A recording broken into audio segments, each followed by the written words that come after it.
Commodity Money in Colonial America by Murray and Rothbard. This audio Mises Daily is excerpted from A History of Money and Banking in the United States. As an outpost of Great Britain, colonial America of course used British pounds, pence, and shillings as its money. Great Britain was officially on a silver standard, with the shilling defined as equal to 86 pure troy grains of silver, and with silver as so defined legal tender for all debts. That is, creditors were compelled to accept silver at that rate. However, Britain also coined gold and maintained a bimetallic standard by fixing the gold guinea, weighing 129.4 grains of gold, as equal in value to a certain weight of silver. In that way, gold became, in effect, legal tender as well.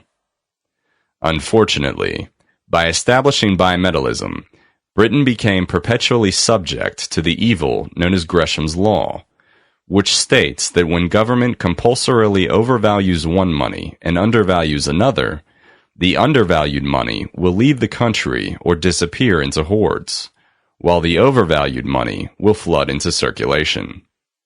Hence, the popular catchphrase of Gresham's Law, bad money drives out good. But the important point to note is that the triumph of, quote, bad money is the result, not of perverse free market competition, but of government, using the compulsory legal tender power to privilege one money above another. In 17th and 18th century Britain, the government maintained a mint ratio between gold and silver that consistently overvalued gold and undervalued silver in relation to world market prices, with the resultant disappearance and outflow of full-bodied silver coins and an influx of gold, and the maintenance and circulation of only eroded and, quote, lightweight silver coins. Attempts to rectify the fixed bimetallic ratios were always too little and too late. In the sparsely settled American colonies, money, as it always does, arose in the market as a useful and scarce commodity and began to serve as a general medium of exchange. Thus, beaver fur and wampum were used as money in the North for exchanges with the Indians, and fish and corn also served as money. Rice was used as money in South Carolina, and the most widespread use of commodity money was tobacco, which served as money in Virginia. The pound of tobacco was the currency unit in Virginia, with warehouse receipts and tobacco circulating as money, backed 100% by the tobacco in the warehouse.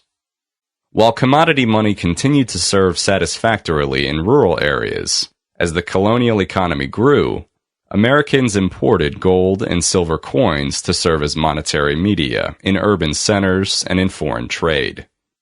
English coins were imported, but so too were gold and silver coins from other European countries. Among the gold coins circulating in America were the French guinea, the Portuguese jo, the Spanish doubloon, and Brazilian coins, while silver coins included French crowns and livre. It is important to realize that gold and silver are international commodities, and that therefore, when not prohibited by government decree, foreign coins are perfectly capable of serving as standard monies. There is no need to have a national government monopolize the coinage, and indeed, foreign gold and silver coins constituted much of the coinage in the United States until Congress outlawed the use of foreign coins in 1857.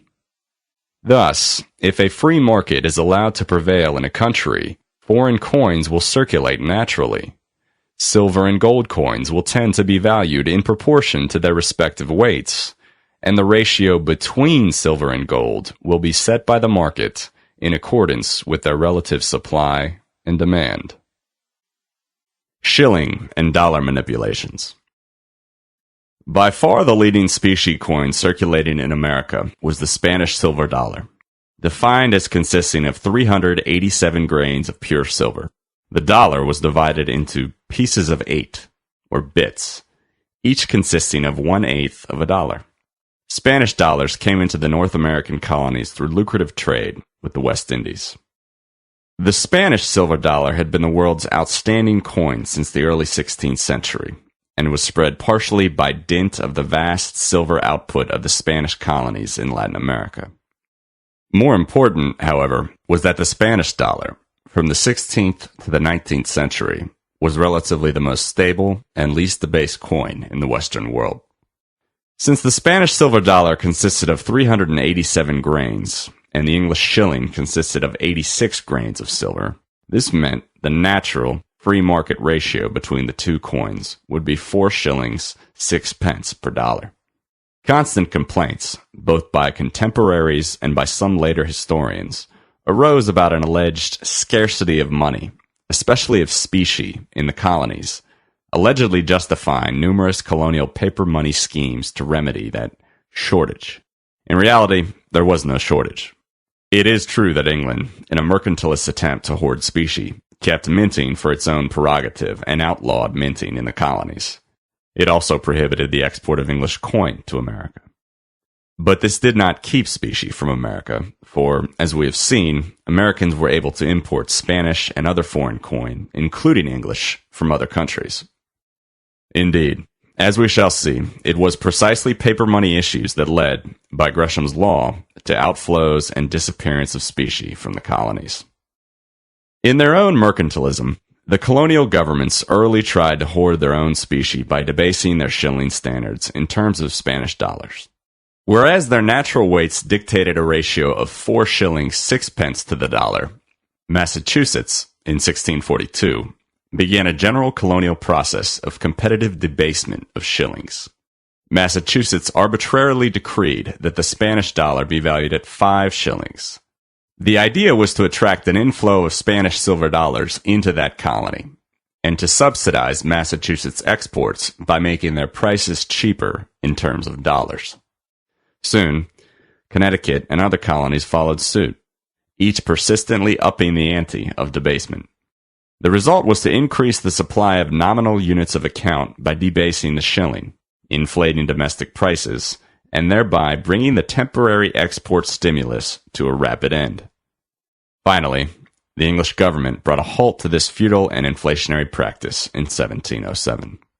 But the colonial governments had already found another, and far more inflationary, arrow for their bow: the invention of government fiat paper money.